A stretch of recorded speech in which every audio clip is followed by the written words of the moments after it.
If you've been following along the last couple of videos, I showed a big box of suspension stuff I was going to do, and in the last video I did the tuning fork and coffin arm control arms, which did end up getting rid of the rattle or clunk that I had at slow speed.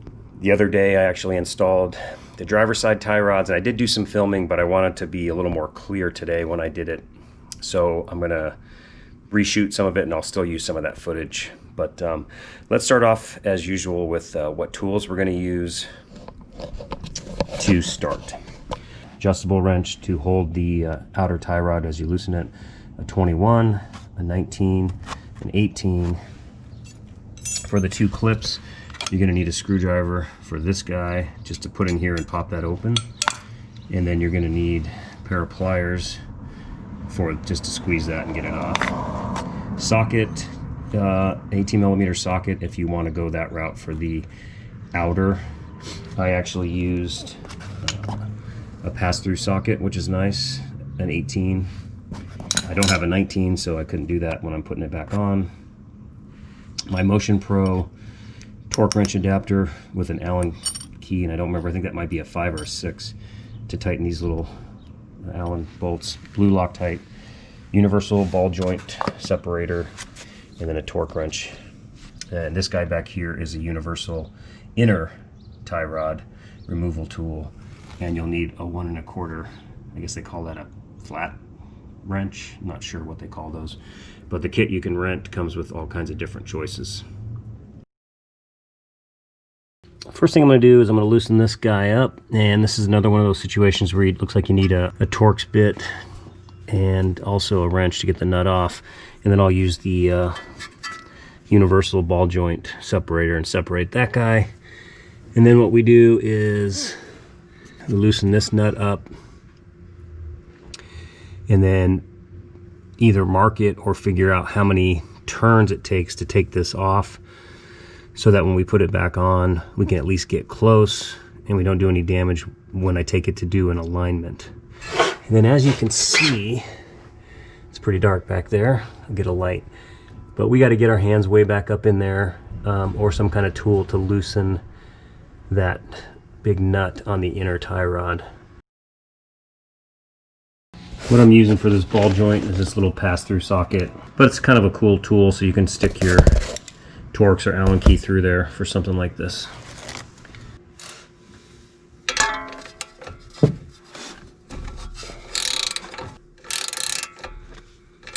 So far, Torx not needed.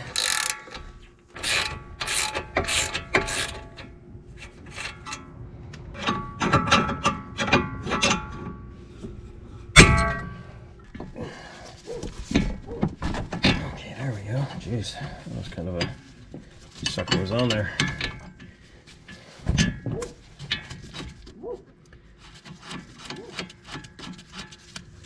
So I'm looking at this tie rod, and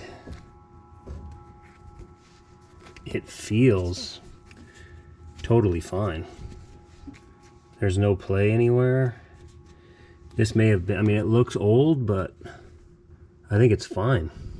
I mean, the bushing or the rubber looks good. And let me just compare it a little bit to the other one.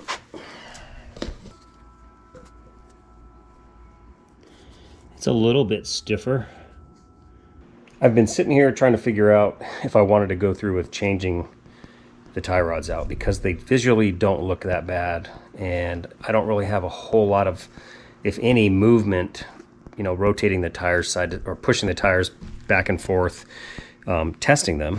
I just went through and looked at my big folder of paperwork, and I have no indication that these have ever been changed.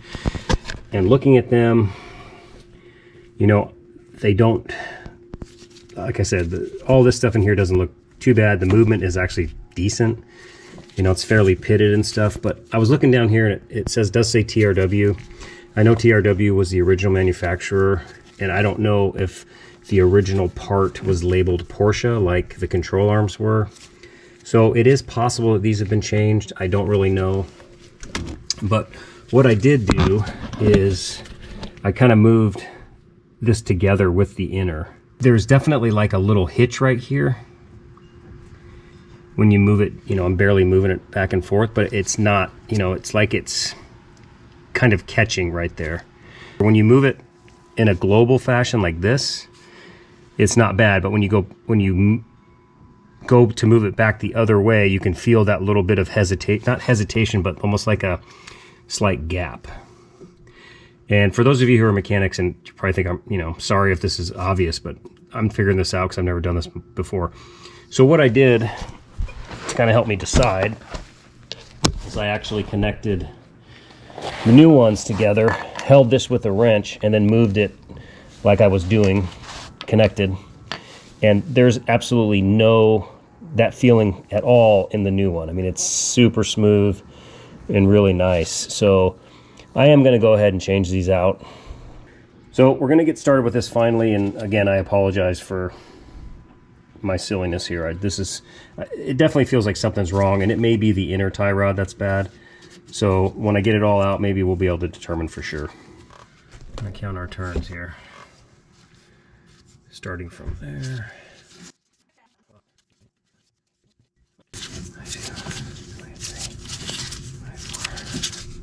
24.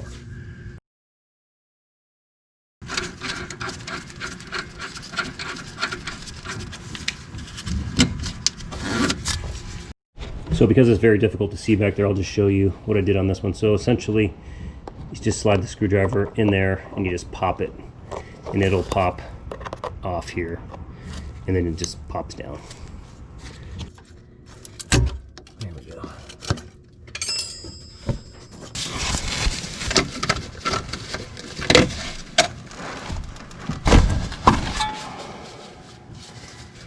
I don't know if you can hear that now. That kind of, hear that? That is not present in the new one, so I'm guessing that inner maybe is not doing great. One of the other things it's good to do is just rotate this out of the way so you can get a straighter shot with the wrench.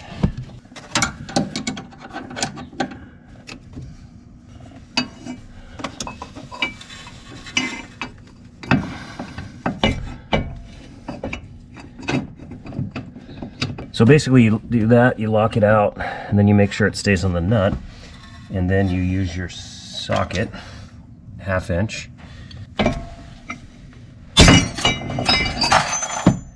Wow.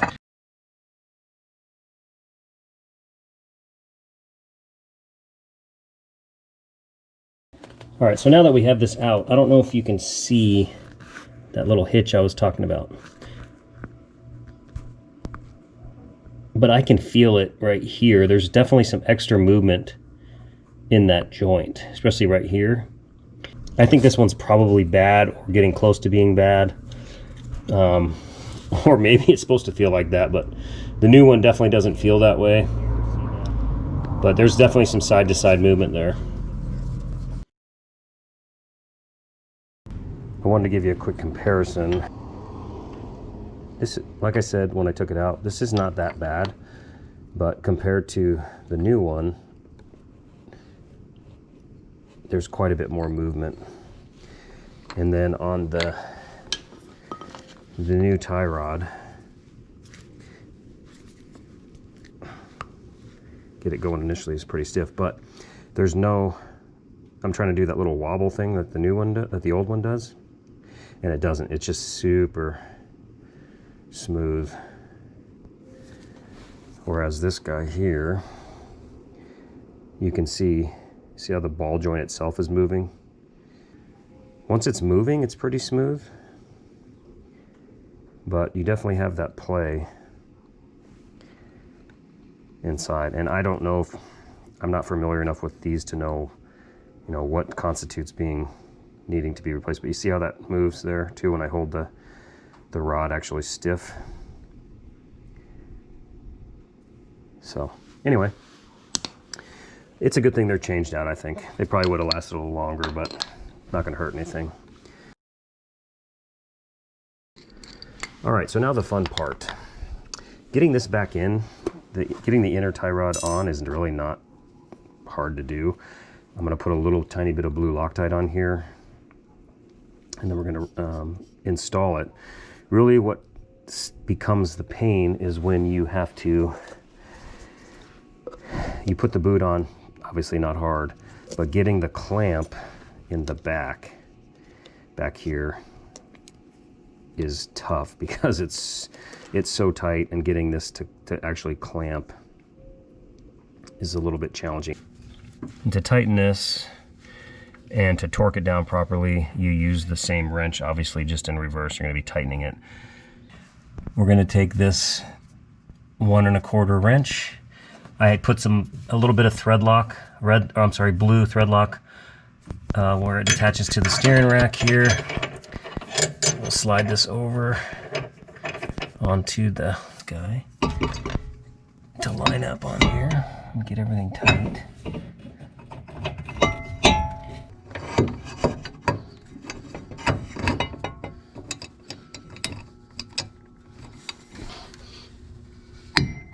Okay, there's 59.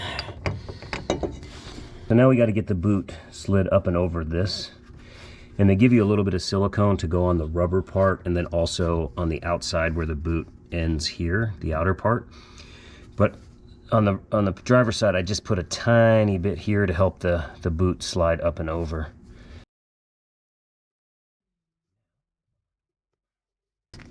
All right. So that's cool. That actually was a little bit easier than the other side. So this part took a bit of a while.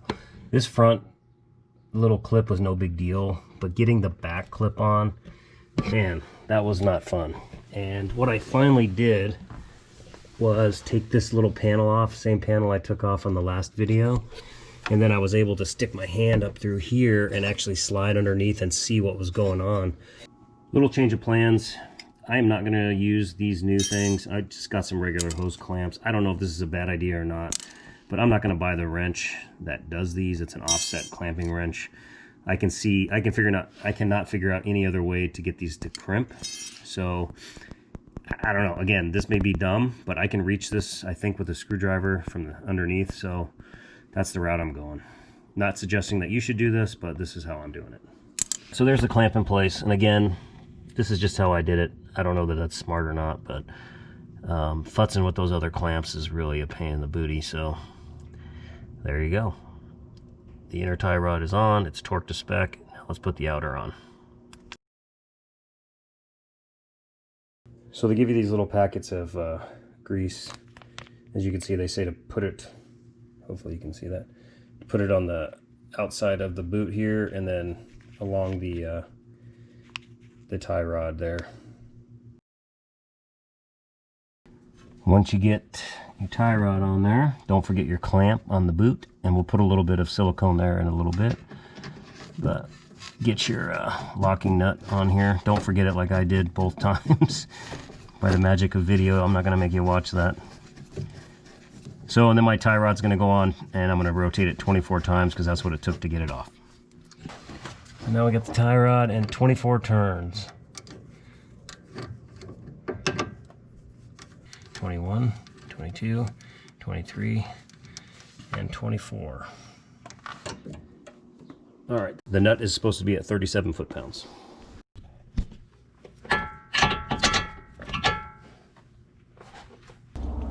So the nut on this one is a 19 on the new tie rod, and it's an Allen key. We'll get it tight until that thing starts spinning, which I think it already is. And we'll switch to an Allen. And this is 56 foot-pounds.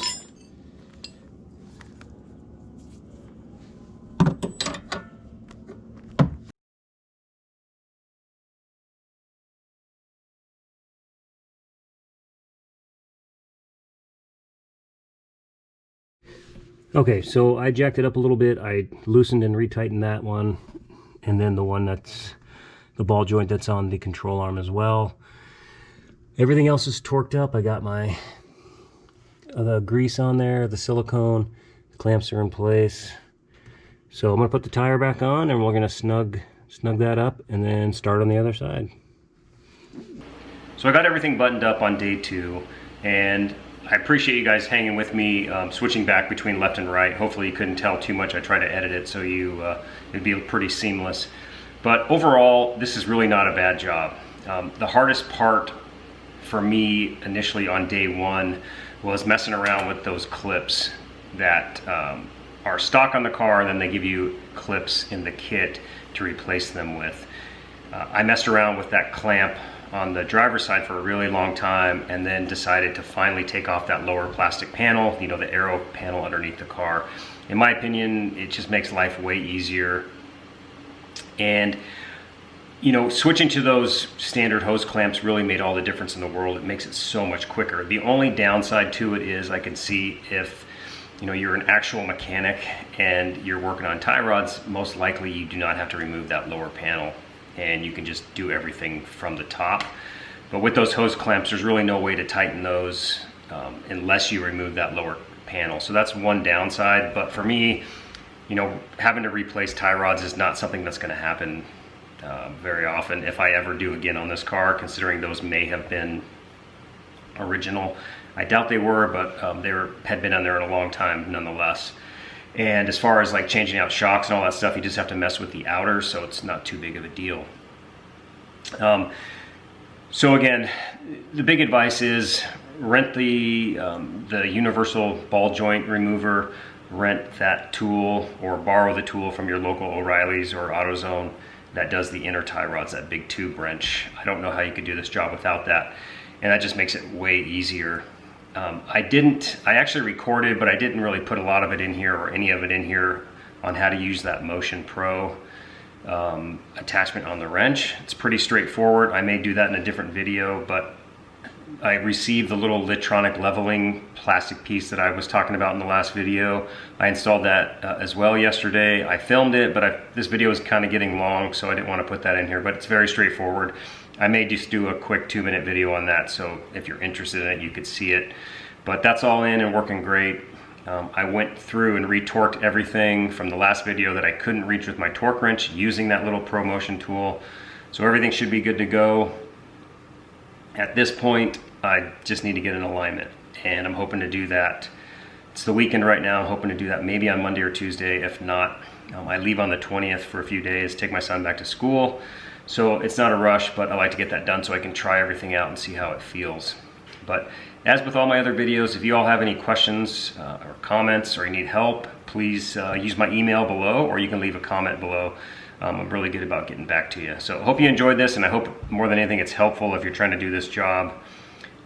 Thanks for watching, guys, and check out my playlists, like and subscribe, and we'll see you next time.